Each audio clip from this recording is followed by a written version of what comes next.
News Radio 840 WHAS, the Louisville Real Estate Show, with you till the top of the hour. Thank you, Barbara Corcoran. Greg and I are heading up to see her this week, shoot some more commercials, and also talk with her about real estate in general. With us for the rest of this half hour, we've got Randy Rocky from Swan Financial. They do a great job getting you approved and to the closing table at 645-0736. And equally good, Chuck Crosby. The Crosby Law Offices, they get you in and closed and entertain at the same time. And you can reach Chuck at 499-6360. By the way, Chuck does a lot more than just close loans. One of the things he does are doing wills, and he does a great job. Again, 499-6360. And you can reach me, Bob Sokoler, anytime on my cell phone, 376-5483. So Chuck, Ben has an interesting problem. He wrote in telling us he bought a home. It was brand new from a builder 3.5 years ago. And then water from one of those recent rainstorms that we all went through a month or two ago entered the foundation and ruined the finish of the basement that he had done. So basement, water, ruined, 3.5 years. So he's wondering, can he go after the builder for negligence at this point? Again, 3.5. You know, you've talked about this in the past, that it's a year from when you buy or from when you should have known. So I got a feeling he's picking up on the fact that he just knew about this in the past couple of weeks. I mean, it happens. Builder's liability can exist past that time frame. I don't know anything about building a house much. So until the problem evidences itself, I wouldn't know. Yeah. But as long as you haven't passed the statute of limitations period, and you from when you knew or reasonably should have known, then there's always something going on. I'm just reminded that Muhammad Ali went after his builder. I think it was like 9 years later. Wow. It was shocking to me. I don't remember exactly how all that turned out, but I think it worked out for him. So there is hope. Mm-hmm.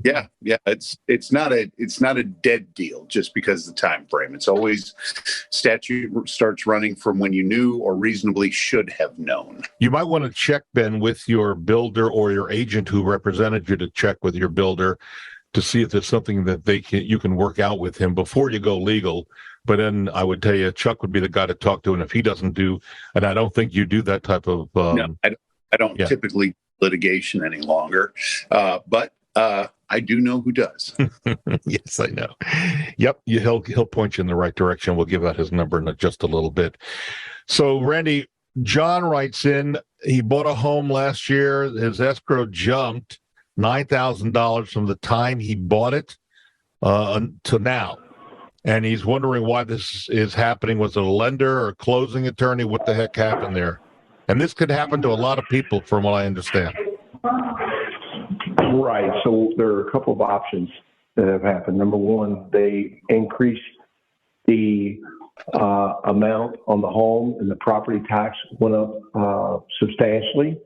The other option is homeowners insurance went up a lot, or they're in a new construction situation where they only did the lot value, and then when they got the certificate of occupancy, when they moved in, they did not adjust until the end of the year the property tax. So let's say it's a $150,000 lot, and then it's a $600,000 home. Obviously, there's about $5,200–$5,300 worth of taxes that they haven't been paying on for, let's say, for a whole year. I should say they didn't pay on for 9 months. So it puts the escrow behind the 8 ball. So that, without me looking at specifics, that to me would be one of the 3 options that what happened. Yeah, and to defend the lender, there's no way you know that what the new taxes are going to be. You can estimate, but they No. could be wrong, right? Right. That is correct. Yeah. All right. All right. Moving forward, Lisa is going to build a house with her boyfriend this coming year, Chuck. And she's wondering, how can she protect herself and anyone who's listening if she takes up with the boyfriend, they build the house, and then they have to sell their home that they just are buying and building together.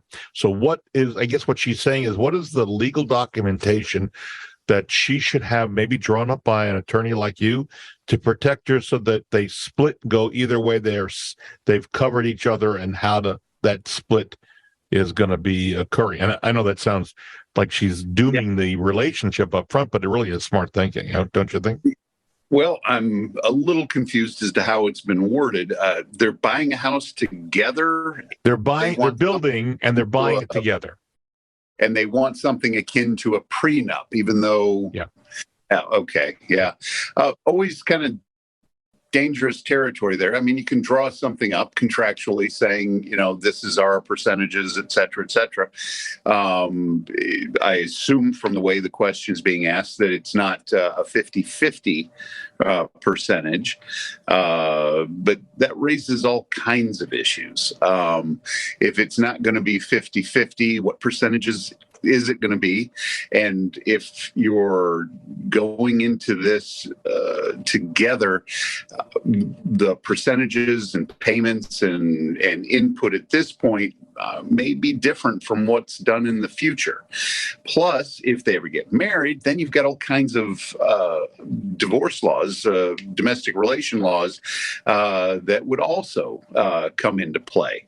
I've seen them put together agreements, but as long as you're single, you don't have the benefit of domestic relation laws on your side. So it'd best be a really specific contract, basically, between the two of you.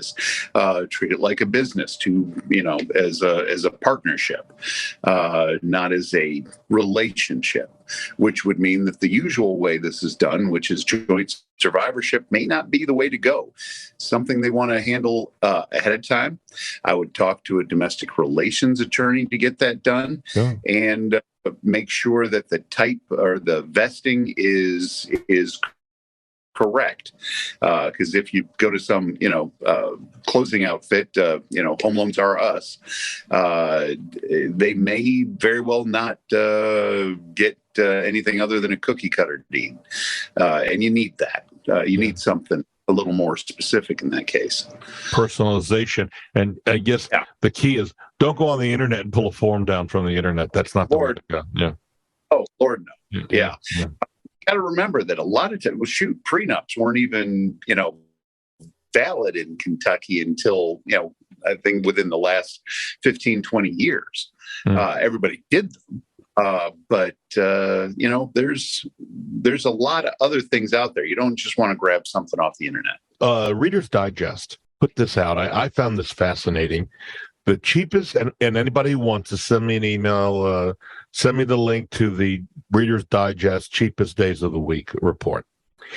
And one of the things they had was the cheapest day to buy a house. Here's what this basically says. If you're going to go buy a house, better to do it on a Monday or Tuesday than any other day of the week, because there are fewer people out looking at homes on a Monday and Tuesday. And so if there were going to be multiple offers, their chances are fewer that there are going to be multiple offers on a Monday or Tuesday. But they extrapolated this to many other things. For example, would either of you two want to jump on the cheapest day to get gas? That was one of the things. I mean, they've got a whole list of these. I'm not going to go into them. Just so you know, I'll answer that question. I think Wednesday. You'd be wrong. I think Wednesday would be the cheapest.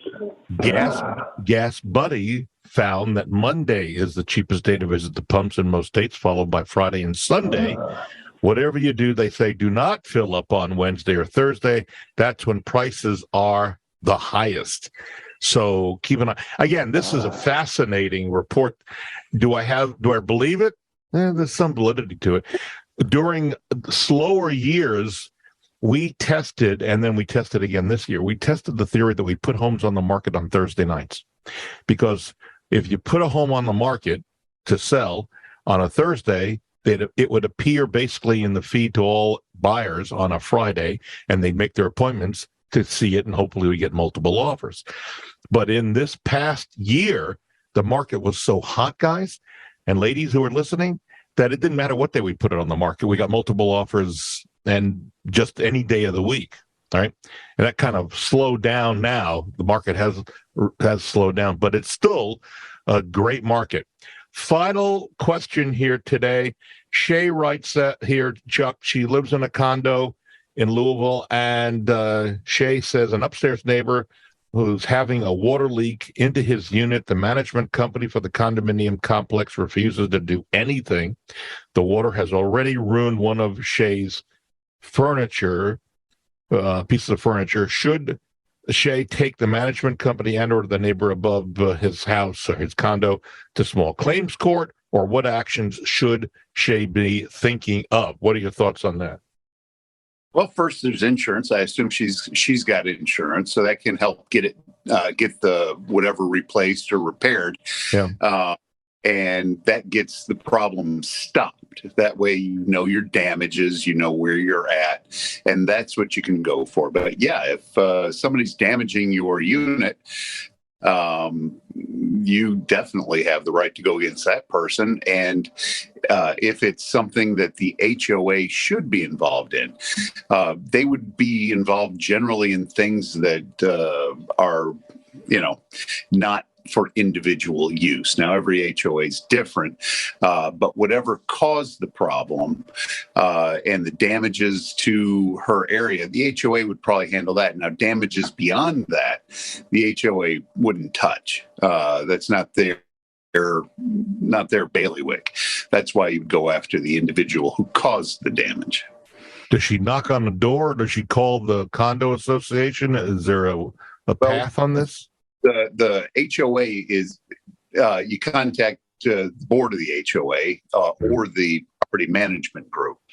Usually if there's a property management group, that's the way to go.